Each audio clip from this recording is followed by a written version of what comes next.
নমস্কাৰ। এই মুহূৰ্তত আহি পৰিছে কেইবাটাও গুৰুত্বপূৰ্ণ খবৰ। এনেধৰণৰ খবৰসমূহ নিতৌ চাবৰ বাবে চেনেলটো এটা ছাবস্ক্ৰাইব কৰি ভিডিঅ'টোত এটা লাইক কৰি দিব। আজি ঘোষণা হ'ল উচ্চতৰ মাধ্যমিক চূড়ান্ত পৰীক্ষাৰ ফলাফল। অসম ৰাজ্যিক বিদ্যালয় শিক্ষা পৰিষদে ঘোষণা কৰা ফলাফল অনুসৰি এইবাৰ কলা শাখাত উত্তীৰ্ণৰ হাৰ 81.3%, বিজ্ঞান শাখাত উত্তীৰ্ণৰ হাৰ 84.88%, বাণিজ্য শাখাত উত্তীৰ্ণৰ হাৰ 82.18% আৰু বৃত্তিমূলক শাখাত উত্তীৰ্ণৰ হাৰ 68.55%।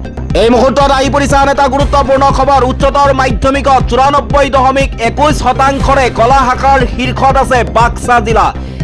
100% উত্তীৰ্ণৰে বিজ্ঞান শাখাৰ শীৰ্ষত পশ্চিম কাৰ্বি আংলং জিলা।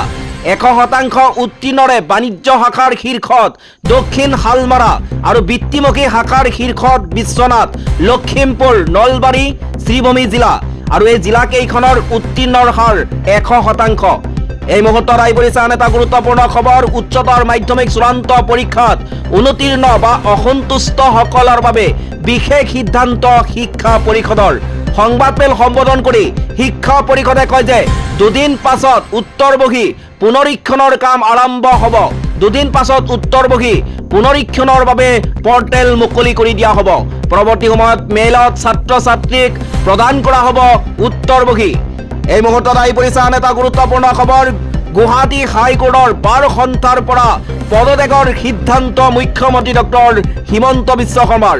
বাৰ সন্থাৰ সভাপতিলৈ পত্ৰ লিখি সদস্য পদ ত্যাগ মুখ্যমন্ত্ৰীৰ। উল্লেখ্য যে উচ্চ ন্যায়ালয়ৰ হস্তান্তৰক লৈ শেহতীয়াকৈ সৃষ্টি হৈছিল বিতৰ্কৰ। ইয়াৰ পাছতে 5টা কাৰণ দেখুৱাই 3 পৃষ্ঠাৰ পদত্যাগ পত্ৰ প্ৰেৰণ কৰে মুখ্যমন্ত্ৰীয়ে। শৰ্মাই কয় যে হাইকোৰ্টৰ অট্টালিকাটো মই নতুনকৈ নিৰ্মাণ কৰিব লাগিব। হাইকোৰ্টৰ এছ'চিয়েশ্যন বাৰৰ মতে অট্টালিকাটো নিৰ্মাণ কৰিব নালাগে। মই বাৰৰ লগতে একমত হ'ব নোৱাৰো। এই মুহূৰ্তত আহি পৰিছে আন এটা গুৰুত্বপূৰ্ণ খবৰ। সৰ্বভাৰতীয় মহিলা কংগ্ৰেছে অসমৰ মুখ্যমন্ত্ৰী ডক্টৰ হিমন্ত বিশ্ব শৰ্মাৰ বিৰুদ্ধে গুৰুতৰ অভিযোগ উত্থাপন কৰিছে। সমগ্ৰ দেশতে নাৰীৰ স্বাভিমানক ভেঙুচালি কৰা লজ্জাজনক আৰু নাৰী বিদেশী বক্তব্য প্ৰদান কৰাৰ অভিযোগ উত্থাপন হৈছে হিমন্ত বিশ্ব শৰ্মাৰ বিৰুদ্ধে। উল্লেখ্য যে কংগ্ৰেছৰ শাসনকালত মহিলাসকলে চৰকাৰী চাকৰি নিশ্চিত কৰিবলৈ নিজৰ সতীত্ব হেৰুৱাব লগা হোৱা বুলি মুখ্যমন্ত্ৰীয়ে মন্তব্য কৰিছিল। এই মুহূৰ্তত আহি পৰিছে আন এটা গুৰুত্বপূৰ্ণ খবৰ। মঙলবাৰে নিশা কলকাতাৰ শ্ৰুতৰাজ হোটেলত সংঘটিত হয় ভয়ংকৰ অগ্নিকাণ্ড। এই অগ্নিকাণ্ড ইমানেই ভয়াৱহ আছিল যে 14জনকৈ লোকে প্ৰাণ হেৰুৱাবলগীয়া হয়, লগতে আহত হয় বহুতো। পৰৱৰ্তী সময়ত অগ্নি নিৰ্বাপক বাহিনীয়ে জুই নিৰ্বাপন কৰে। ঘটনাৰ কাৰণ সন্দৰ্ভত তদন্ত অব্যাহত। এই মুহূৰ্তত আহি পৰিছে আন এটা বিগ ব্ৰেকিং নিউজ। পহলগাম সন্ত্ৰাসবাদী আক্ৰমণৰ ঘটনাক লৈ এতিয়াও অব্যাহত আছে চাঞ্চল্য। ভাৰতে পাকিস্তানৰ বিৰুদ্ধে ব্যৱস্থা গ্ৰহণ কৰিবলৈ সকলো প্ৰস্তুতি কৰি গৈছে। প্ৰধানমন্ত্ৰী নৰেন্দ্ৰ মোদীয়ে এখনৰ পাছত আনখন বৈঠক অনুষ্ঠিত কৰিছে।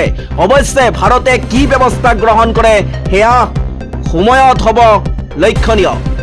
এই মুহূৰ্তত আহি পৰিছে আন এটা গুৰুত্বপূৰ্ণ খবৰ। ভাৰতৰ প্ৰস্তুতিৰ মাজতে পাকিস্তানৰ এজন মন্ত্ৰীয়ে কয় যে আগন্তুক 24-36 ঘণ্টাৰ ভিতৰত ভাৰতে পাকিস্তানক আক্ৰমণ কৰিব পাৰে। উল্লেখ্য যে আজি অক্ষয় তৃতীয়া, আজিৰ দিনটো শুভ, গতিকে আজি ভাৰতে পাকিস্তানৰ বিৰুদ্ধে কোনো সিদ্ধান্ত ল'ব পাৰে বুলি অনুমান কৰিছে একাংশই। এই মুহূৰ্তত আহি পৰিছে আন এটা গুৰুত্বপূৰ্ণ খবৰ। জাতিগত লোকপিয়লত অনুমোদন জনাইছে মোদী কেবিনেটে। মূল লোকপিয়লতেই হ'ব জাতিগত লোকপিয়ল। বুধবাৰে অনুষ্ঠিত CCPৰ বৈঠকত এই বৃহৎ সিদ্ধান্ত মোদী চৰকাৰে গ্ৰহণ কৰে।